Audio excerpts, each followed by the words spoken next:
கிறிஸ்துவுக்குள் அன்பானவர்களே, ஆண்டவராகிய இயேசு கிறிஸ்துவின் நாமத்தை சொல்லி உங்களை வாழ்த்தி வரவேற்கிறேன். மீண்டுமாக இந்த காணொலி வழியாக உங்களை சந்திப்பதில் மிகுந்த மன மகிழ்ச்சி அடைகிறேன். 2 வாரங்கள் இந்த செய்திகளை கொடுக்க முடியாதபடி அலுவல் இருந்தபடினாலே அதை நான் எடுக்க இயலவில்லை.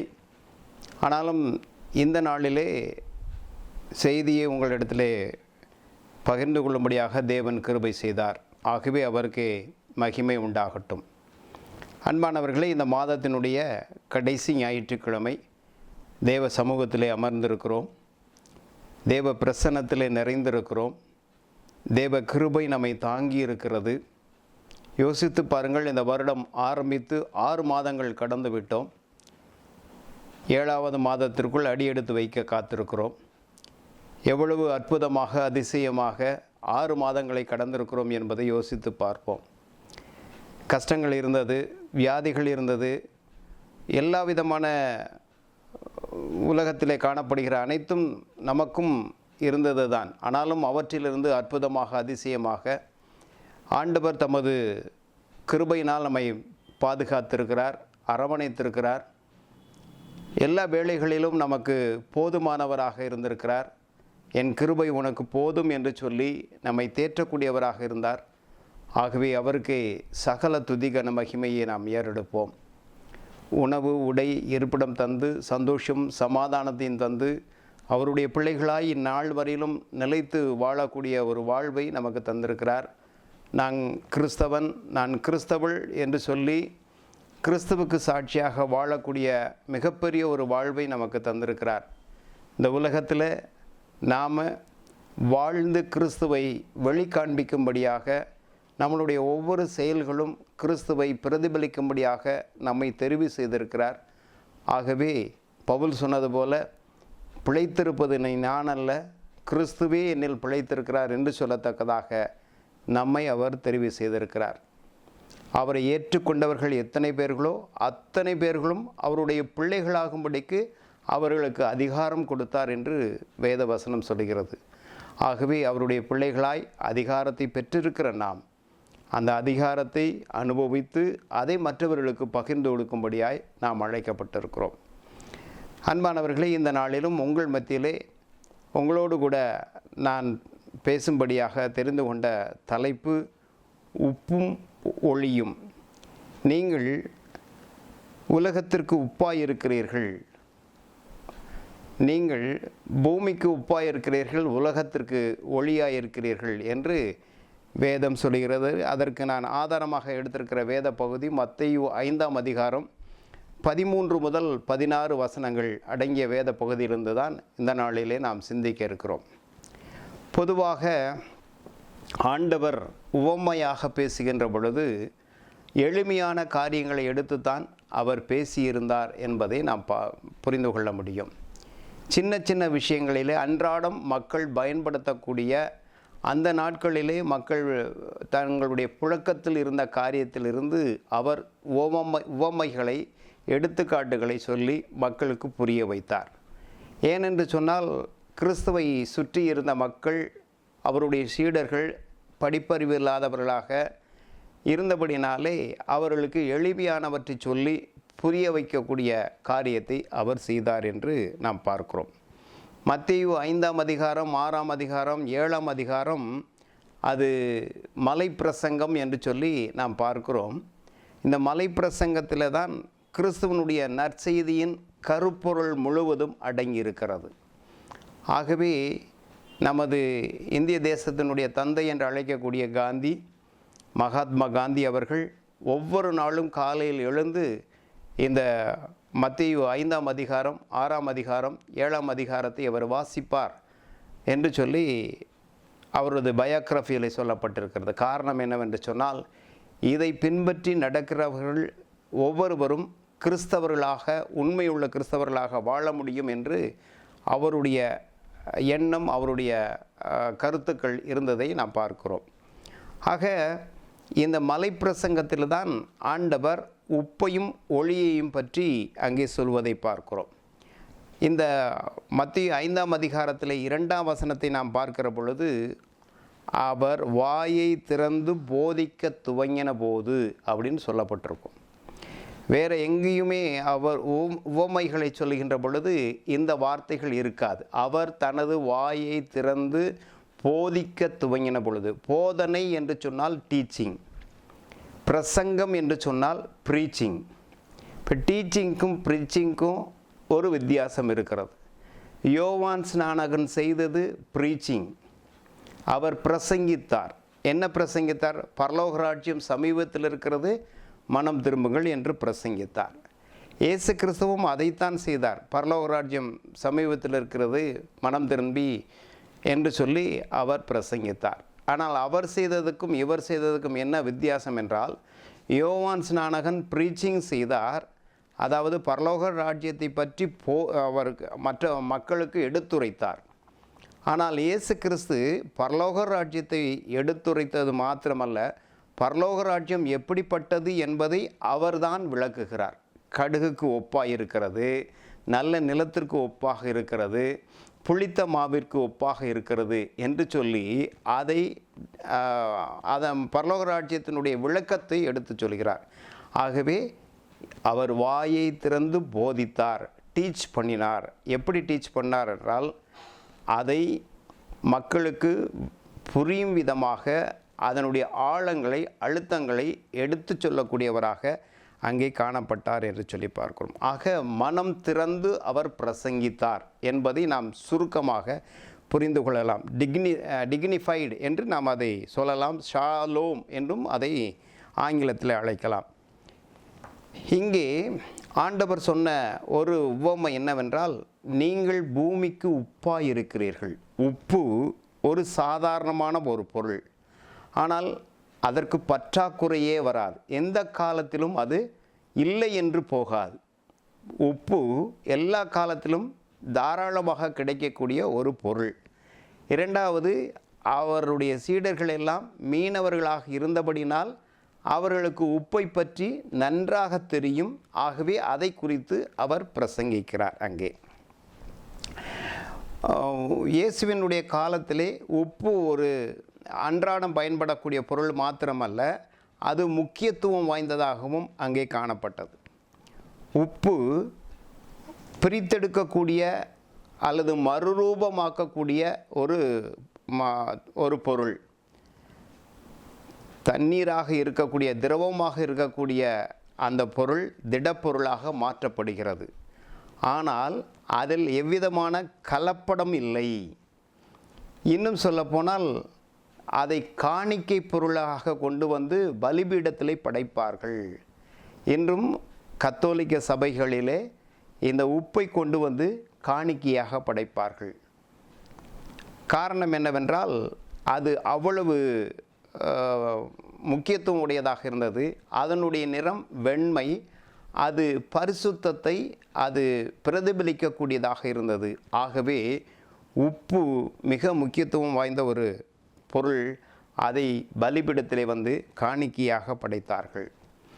இங்கே ஆண்டவர் சொல்லக்கூடிய வார்த்தை, ஒரு கிறிஸ்தவன் என்பவன் பூமிக்கு உப்பாக இருக்க வேண்டும், உலகத்திற்கு ஒளியாக இருக்க வேண்டும் என்று சொல்லி அங்கே சொல்வதை பார்க்கிறோம். ஆக உப்பு என்பது முதலாவது அது மறுரூபமாக்கப்பட்டது என்று நான் சொன்னேன். மறுரூபம் என்றால் உப்பு தண்ணீர் அல்லது கடல் தண்ணீரை பாத்திகளிலே பாய்ச்சி சூரிய வெப்பத்தினால் அந்த தண்ணீர் ஆவியாக மாறின பின்பு எஞ்சி இருக்கக்கூடிய தேங்கி இருக்கக்கூடிய அந்த பொருளை வெட்டி எடுத்து அதை உப்பாக தயார் செய்கிறார்கள். ஆக திரவ நிலையிலிருந்து அது திடநிலைக்கு அது மாற்றப்படுகிறது. எனவே உப்பு ஒரு மறுரூபமாக்கப்பட்ட ஒரு பொருள். இயேசு கிறிஸ்துவும் இந்த காரியத்தை நம்மளிடத்தில் எதிர்பார்க்கிறார். எப்படி என்று சொன்னால், 2 கொரிந்தியர் 5ஆம் அதிகாரம் 17ஆம் வசனத்தை வாசிக்கிற பொழுது, இப்படி இருக்க ஒருவன் கிறிஸ்துவுக்குள் இருந்தால் புது சிருஷ்டியாய் இருக்கிறான், பழையவைகள் ஒழிந்து போயின, எல்லாம் புதிதாயின. பழையவைகள் ஒழிந்து போயின. நீராக இருந்த அந்த பொருள் ஒளிந்து போய் புதிய பொருளாக மறுரூபம் ஆக்கப்பட்டு இருப்பதை நாம் பார்க்கிறோம். அப்படித்தான் கடவுள் நம்மிடத்தில் எதிர்பார்க்கிறார். ஒருவன் கிறிஸ்துவுக்குள் இருந்தால் அவன் புது சிருஷ்டியாக இருக்கிறான், புது படைப்பாக இருக்கிறான். பாவங்களை அகற்றி அக்கிரமங்களை அகற்றி பரிசுத்தமான வாழ்வுக்கென்று அவன் அழைக்கப்பட்டவனாக இருக்கிறான் என்று சொல்லி பார்க்கிறோம். அன்பானவர்களே, ஒருவன் மறுபடியும் பிறவாவிட்டால் தேவனுடைய ராஜ்யத்தில் பிரவேசிக்க மாட்டான் என்று வேதம் நமக்கு சொல்கிறது. ஆக மறுபடியுமாக பிறப்பது, மறுரூபம் இருப்பது, நாம் மறுரூபம் அடைந்தால் மாத்திரமே தேவனுடைய ராஜ்யத்திலே பிரவேசிக்க முடியும் என்று சொல்லி உப்பினுடைய ஊமையை சொல்லி ஆண்டவர் சொல்லுவதை பார்க்கிறோம். உப்பு அது வெண்மை நிறையம் உடையது. உப்பு வெண்மையாக இருக்கக்கூடியது. வெண்மை எதை காட்டுகிறது என்றால் பரிசுத்தத்தை காட்டக்கூடியதாக இருக்கிறது. ஆக நாம் பரிசுத்தமாய் ஜீவிக்க வேண்டும் என்று சொல்லி ஆண்டவர் விரும்புகிறார். ஆண்டவரிடத்திலே குற்றம் உண்டென்று சொல்லி ஒருவராலும் சொல்ல முயலவில்லை. என்னிடத்தில் குற்றம் இல்லை, நான் பாவத்தை அறியாதவனாக இருக்கிறேன், நான் பாவம் செய்யாதவனாக இருக்கிறேன் என்று ஆண்டவர் சொல்வதை பார்க்கிறோம். அவரிடத்திலே குற்றம் உண்டென்று சொல்லி எவன் என்னை குற்றப்படுத்தக்கூடும், எவன் சொல்லக்கூடும் என்று ஆண்டவர் கேட்பதை பார்க்கிறோம். வாசிப்போம் 1 தெசலோனிக்கர் 4ஆம் அதிகாரம் 7ஆம் வசனத்திலே, தேவன் நம்மை அசுத்தத்திற்கல்ல பரிசுத்தத்திற்கே அழைத்திருக்கிறார். ஆக அவர் நம்மை அழைத்ததன் நோக்கம் என்ன? அசுத்தமாய் இருப்பதற்கல்ல, பரிசுத்தமாய் வாழ்வதற்கென்று. ஏனென்று சொன்னால் பரிசுத்தம் இல்லாமல் ஒருவரும் தேவனை தரிசிக்க இயலாது என்று சொல்லி எபிரேயர் நிருபத்திலே நாம் பார்க்கிறோம். இப்போ நாம் பரிசுத்தமாக இருக்கும்போது தான் தேவனை தரிசிக்க முடியும். ஆகவே நம்மை பரிசுத்தத்திற்கென்று அழைத்திருக்கிறார். ஏனென்றால் நான் பரிசுத்தர், ஆகவே நீங்களும் பரிசுத்தராயிருங்கள். கடவுள் சொல்கிற வார்த்தை, நான் பரிசுத்தர், ஆகவே நீங்களும் பரிசுத்தராயிருங்கள் என்று சொல்லி. ஆக இந்த உப்பு வெண்மை நிறமாக இருப்பது எதை காட்டுகிறது என்றால் பரிசுத்தமாக இருப்பதை காட்டுகிறது. அந்த பரிசுத்தத்தை ஆண்டவர் நம்மிடத்தில் எதிர்பார்க்கிறார். காரணம் என்ன? அவர் பரிசுத்தர். ஆகவே அவரை பின்பற்றுகிற நாமும் பரிசுத்தராய் இருக்க வேண்டும் என்று சொல்லி ஆண்டவர் எதிர்பார்ப்பதை பார்க்கிறோம். 3வது காரியம், உப்பானது கரையும் தன்மை உடையது. உப்பானது காணாமல் வேலை செய்யக்கூடியது. உப்பு ஒரு பொருளோடு கலந்து அது கரைந்து அது என்ன செய்கிறது? வேலை செய்கிறது. அந்த பொருளுக்கு, உணவுக்கு அல்லது அந்த எதனோடு கரைகிறதோ அதற்கு சுவை கொடுக்கக்கூடியதாக இருக்கிறது. அன்பானவர்களே, கரைதல் என்பது இங்கு தியாகத்தை காண்பிக்கக்கூடியதாக இருக்கிறது. ஆகவேதான் கடவுள் நம்மை ரட்சிப்பதற்காக, இயேசு கிறிஸ்து நம்மை மீட்பதற்காக, பாவத்திலிருந்து மீட்பதற்காக தன்னை ஜீவ பலியாக ஒப்பு கொடுத்தார். எப்படி ஒப்பு கொடுத்தார் என்றால், தன்னை தியாகமாக ஒப்பு கொடுத்தார். தேவனுக்கு சமமாக இருப்பதை கொள்ளையாடின பொருளாக எண்ணாமல் சிலுவையின் மரணபரியந்தமும் சிலுவையின் மரணபரியந்தமும் தன்னை தாழ்த்தினார் என்று சொல்லி அங்கே நாம் வேதத்திலே பார்க்கிறோம். ஆக அவர் தன்னுடைய உயிரை தியாகமாக கொடுத்தபடினால், அவருடைய இரத்தத்தினால் நாம் மீட்கப்பட்டிருக்கிறோம். அவருடைய விலைக்கிரயத்தினால், அவர் கொடுத்த விலைக்கிரயத்தினால் நாம் மீட்கப்பட்டிருக்கிறோம் என்பதை நாம் புரிந்து கொள்ள வேண்டும். ஆகவே கடவுள் நம்மிடத்தில் எதிர்பார்க்கிறது என்னவென்றால், ஒருவன் என்னை பின்பற்றி வர வேண்டுமானால் தன்னைத்தானே வெறுத்து தன் சிலுவை எடுத்துக்கொண்டு எனக்கு பின்னாக வர வேண்டும். ஆக அந்த தன்னை வெறுக்கக்கூடிய தியாகத்தை ஆண்டவர் எதிர்பார்க்கிறார். அன்பானவர்களே, அது கரைந்து வேலை செய்கிறது, காணாமல் வேலை செய்கிறது. ஒருவன் கிறிஸ்துவை ஏற்றுக்கொண்டிருக்கிறான் என்று சொன்னால் அதை நாம் எவ்வாறு புரிந்து கொள்ள முடியும்? அதை எவ்வாறு நாம் அறிந்து கொள்ள முடியும்? அவன் ஸ்தோத்திரம் சொல்வதினாலோ அல்லது கிறிஸ்தவ பாடல்களை பாடுவதினாலோ அவன் கிறிஸ்தவன் அல்லது கிறிஸ்துவை ஏற்றுக்கொண்டவன் என்று நாம் சொல்லிவிட இயலுமா? நிச்சயமாக முடியாது. ஆனால் கிறிஸ்து அவனுக்குள் இருக்கிறார் என்பதை அவனுடைய செயல்பாடுகள் நமக்கு வெளிக்காண்பிக்கும்.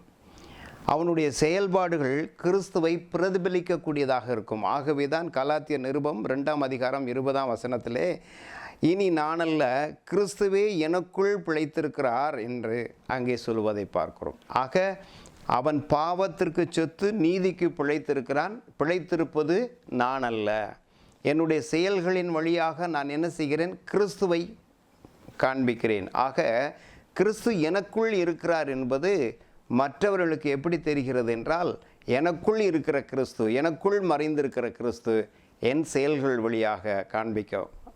ஆகவே உப்பானது கரைந்து அது வேலை செய்கிறது, காணாமல் அது வேலை செய்கிறது என்பதை நாம் பார்ப்போம். உப்பு பொருள்களுக்கு சுவை தருகிறது. நம்முடைய தமிழ் பழமொழிகளிலே முதுமொழிகளிலே உப்பில்லா பண்டம் குப்பையிலே, உப்பிட்டவரை உள்ளளவும் நினை என்றெல்லாம் நம்ம பார்க்குறோம். அந்த முதுமொழிகளை பழமொழிகளை நாம் வாசிக்க கேட்டிருக்கிறோம். எனவே உப்பு இல்லை என்று சொன்னால் எவ்வளவுதான் சுவைபட சமைத்திருந்தாலும் அது நமக்கு சுவை தராது. அது குப்பையில் தான் கொட்ட வேண்டும், அல்லது அதை சாப்பிட இயலாது. ஆகவே தான் யோபு 6ஆம் அதிகாரம் 6ஆம் வசனத்தில் அங்கே யோபு சொல்லுகின்ற பொழுது, ருசி இல்லாத பதார்த்தத்தை ருசி இல்லாமல் சாப்பிடக்கூடுமோ? பாருங்க, முட்டையின் வெள்ளைக்கருவில் சுவை இருக்குதா அப்படின்னு அங்கே ருசி இல்லாத பதார்த்தம். ஏற்கனவே அது ருசி இல்லை, அதுக்கு மேலே அதில் உப்பு இல்லைன்னா அதை சாப்பிட முடியுமா என்று ஒரு கேள்வியும். முட்டையின் வெள்ளைக்கருவில் அதுக்கு ஏதாவது டேஸ்ட் இருக்கா, அதுக்கு ஏதாவது சுவை இருக்குதா என்று சொல்லி அங்கே கேட்பதை பார்க்குறோம். அப்படியானால் நாம் மற்றவர்களுக்கு முன்பாக கனி கொடுக்கக்கூடியவர்களாக இருக்க வேண்டும். சுவை என்பது இங்கு கனி என்பது நம்மளுடைய செயல்பாடுகளினால் வெளிப்படக்கூடிய, கர்த்தருக்கென்று ஆயத்தப்படுத்தக்கூடிய மக்களாக நல்ல கிரியைகளை செய்து ஆண்டவருக்கென்று ஆதாயம் செய்யக்கூடிய மக்களாக வாழ வேண்டும் என்று சொல்லி ஆண்டவர் எதிர்பார்க்கிறார். ஆக உப்பு பொருள்களுக்கு சுவை தருகிறது. நாம் கிறிஸ்துவை பெற்றிருக்கிறோம் என்று சொன்னால் நம்மளுடைய செயல்பாடுகள் கனி தரக்கூடியதாக இருக்க வேண்டும். நற்கிரியைகள் செய்யக்கூடியதாக, பரிசுத்தமான வாழ்வு வாழக்கூடியவர்களாக நாம் இருக்க வேண்டும். அது மாத்திரமல்ல, உப்பு கெட்டுப்போகாமல் பொருட்களை பாதுகாக்கிறது. இன்றைக்கு தான் நாம் பொருள்களை கெட்டுப்போகாமல் இருக்க வேண்டுமானால் ரெஃப்ரிஜிரேட்டர், இன்னும் பெரிய பெரிய குளிர் சாதன பெட்டிகளை நாம் பயன்படுத்துகிறோம். ஆனால் அந்த காலங்களிலே உப்பை தடவி வெயிலிலே காய வைத்து விடுவார்கள். நமக்கு நன்றாக தெரிந்த விஷயம், மீன் கருவாடாக மற்றும் கறி துண்டங்கள் மீதம் இருக்கும் என்றால் அதை உப்பிலே போட்டு தடவி வைத்து அதை காய வைத்து விடுவார்கள். இப்படி அதை பாதுகாத்தார்கள். ஊறுகாய் போடுவது, இவைகளெல்லாம் பொருட்களை பாதுகாக்கக்கூடியதாக இருக்கிறது. ஆகவே நம்மையும் அழிந்து போகிற ஆத்துமாக்களை விடுவிக்கும்படியாக, அவர்களை அழிவிலிருந்து தப்பிக்கும்படியாக ஆண்டவர் தெரிவு செய்கிறார். எசேக்கியேல் 3ஆம் அதிகாரம் 17ஆம் வசனத்தில் வாசிக்கிற பொழுது, தேவன் தீர்க்கதரிசியாகிய எசேக்கியாவை குறித்து, மனுப்புத்திரனே, உன்னை இஸ்ரவேல் வம்சத்தாருக்கு காவலாளாக வைத்தேன் என்றார். காவலாளியாக வைத்தேன் என்று. அப்படியானால் அந்த அழிந்து போகிற ஆத்துமாக்களுக்கு நம்மை ஆண்டவர் என்ன செய்கிறார்? காவலாளியாக வைக்கிறார். நாம் அதற்கு உத்தரவாதம் சொல்ல வேண்டும். ஆக அவர்கள் கெட்டு போகாமல் அவர்கள் நித்திய ஜீவனை அடைந்து கொள்வதற்கு இதுவே வழி என்று சொல்லி அவர்களை வழி நடத்த வேண்டுவது நமது கடமையாக இருக்கிறது. ஆக கிறிஸ்துவுக்குள் அன்பானவர்களே, இந்த உப்பு குறித்து ஆண்டவர் சொன்னதனுடைய நோக்கம், அதில் அடங்கியிருக்கக்கூடிய இத்தனை காரியங்களையும் நாம் யோசிக்கின்ற பொழுது அது எவ்வளவு அருமையான ஒரு ஓமையாக நமக்கு காட்சியளிக்கிறது என்பதை நம்மால் புரிந்து கொள்ள முடிகிறது. ஒருவேளை உப்பு சாரமற்று போனால், உப்பு அதனுடைய தன்மையை இழந்து போனால், அப்படியானால் உப்பினுடைய சுவை கைப்பு அல்லது உவர்ப்பு என்று சொல்லுவோம். உப்பு கைக்குது அல்லது சரியான தமிழில் சொன்னோம்னா உவர்ப்பு. அது அதனுடைய சுவையை இழந்து போனால் குப்பையிலே கொட்டப்படுவதற்கு அன்றி வேற ஒன்றுக்கும் அல்ல. அதைத்தான் ஆண்டவர் சொல்கிறார், நீ அனலுமின்றி குளிருமின்றி இருந்தால் நான் உன்னை என்ன செய்வேன், என் வாயிலிருந்து வாந்தி பண்ணி போடுவேன் என்று சொல்கிறார். ஆக நீ அனலாயாவது குளிராயாவது இருக்க வேண்டும். அப்போ அனலோடு கூட ஆண்டவரோடு கூட நாம் என்ன செய்யணும், அனலாக இருக்க வேண்டும் என்று ஆண்டவர் எதிர்பார்க்கிறார். நீ அந்த சாரத்தை இழந்து போனால் நான் உன்னை என்ன செய்வேன், வாந்தி பண்ணி போடுவேன். ஆக இப்படிப்பட்ட குணாதிசயங்களோடு நாம் இந்த பூமியிலே வாழும்படி அழைக்கப்படுகிறோம். இவைகளெல்லாம் சரியாக நாம் செயல்படுவோமேயானால் இந்த உலகத்திற்கு நாம் ஒளியாக இருப்போம். எப்படி? மறுரூபமாக்கப்பட்ட வாழ்வு, கிறிஸ்துவுக்கென்று நாம் மறுரூபமாக்கப்பட்ட ஒரு வாழ்வு வாழ்கிறோம் என்று சொன்னால் அது ஆண்டவருக்கு ஏற்புடையதாக இருக்கும். அதே போல் பரிசுத்தமான வாழ்வு வாழக்கூடியவர்களாக இருப்போமேயானால் அதுவும் கர்த்தருக்கு உகந்த ஒரு காரியமாக இருக்கும். அது தியாக உணர்வுடையதாகவும், அது மாத்திரமல்ல கிறிஸ்துவை வெளிக்கொணரக்கூடிய செயல்பாடுகள் உடையதாகவும் இருக்கும் என்றால் அது இந்த உலகத்திற்கு ஒளியாக இருக்கும் என்பதிலே சந்தேகமில்லை. அது பொருள்களுக்கு சுவையை கொடுப்பது மட்டுமல்லாமல் பொருள் கெட்டுப்போகாமல் இருப்பதையும் நாம் பார்க்கிறோம். அப்படியானால் நம்மளுடைய நற்கிரியைகளின் நிமித்தமாக, நாம் பரிசுத்தமாய் வாழ்வதன் நிமித்தமாக அழிந்து போகிற ஆத்துமாக்களை அழிவிலிருந்து விடுதலையாக்கி அவர்களை நித்திய வாழ்வுக்கென்று வழி நடத்த முடியும் என்று நாம் பார்த்தோம். இப்படி நாம் வாழ்கின்ற பொழுது அந்த வாழ்வுதான் இந்த உலகத்திற்கு ஒளியாக இருக்கும். ஆகவே ஆண்டவர் சொல்கிறார், நீங்கள் பூமிக்கு உப்பாய் இருக்கிறீர்கள், இந்த உலகத்திற்கு ஒளியாய் இருக்கிறீர்கள். அப்படியானால் நீங்களும் நானும் எப்படிப்பட்டவர்களாக இருக்கிறோம்? மறுரூபமாக்கப்பட்ட வாழ்வில் நாம் நிலைத்திருக்கிறோமா என்பதை யோசிப்போம்.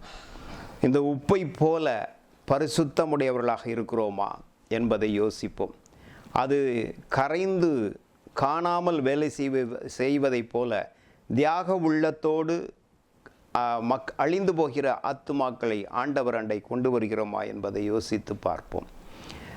ஆண்டவர் இதற்காகத்தான் இந்த பரலோக ராஜ்யத்தை சாதாரண காரியங்களை கொண்டு விளக்கினார் என்று நாம் பார்க்கிறோம். அப்படியானால் நீங்களும் நானும் இந்த உலகத்திற்கு உப்பாக, மன்னிக்கவும், இந்த பூமிக்கு உப்பாக, இந்த உலகத்திற்கு ஒளியாக வாழ அழைக்கப்படுகிறோம். நாம் ஜெபம் செய்வோம். நல்ல தகப்பனே, அருமையான வேலைக்காக ஸ்தோத்திரம். இந்த நாளிலும் நீர் எங்களோடு பேசினீர், அதை நாங்கள் கேட்டிருக்கிறோம் சுவாமி. உப்பை குறித்து ஆண்டவரே நீர் எங்களிடத்தில் கற்றுக் கொடுத்திருக்கிறீர், அதற்காக ஸ்தோத்திரம். கற்றவற்றைக்காக உமக்கு நன்றி செலுத்துகிறோம். அது மறுரூபமாக்கப்பட்டது, அது கலப்படமற்றது, அது வெண்மையானது, அது தூய்மையானது என்றெல்லாம் நாங்கள் இந்த நாளில் கற்றுக்கொண்டோம். அது காணிக்கை பொருளாக பலிபீடத்தின் மீது அது இன்றளவும் வைக்கப்படுகிறது என்று சொல்லி நாங்கள் பார்க்கிறோம். அப்படியே நாங்களும் ஆண்டவரே உமக்கு சிறந்த பிள்ளைகளாக வாழ்ந்து நாங்கள் உமக்கென்று ஆத்ம ஆதாயம் செய்ய எங்களுக்கு கிருபை பாராட்டும். இந்த பூமிக்கு நாங்கள் உப்பாகவும் இந்த உலகத்திற்கு ஒளியாகவும் நின்று கிறிஸ்துவே தேவன் என்று அறிவிக்க கர்த்தர் எங்களுக்கு உதவி செய்ய வேண்டுமா ஜெபிக்கிறோம். வார்த்தைகளை கேட்கிறோம், அது ஜனங்களை ஆசீர்வதித்தரலும். தொடர்ந்து ஆண்டவரே இந்த வருகின்ற மாதங்களிலும் அவர்களுடைய எல்லா காரியங்களிலும் உம்முடைய கிருபை கூடவே இருந்து ஆசீர்வதித்து வழிநடத்த வேண்டுமாய் மீட்பெரும் இரட்சகருமாயிருக்கிற கிறிஸ்துவின் வழியாக வேண்டுகிறோம் எங்கள் நல்ல பிதாவே. ஆமென். கர்த்தர் தாமே இந்த காரியங்களை ஆசீர்வதிப்பாராக. ஆமென்.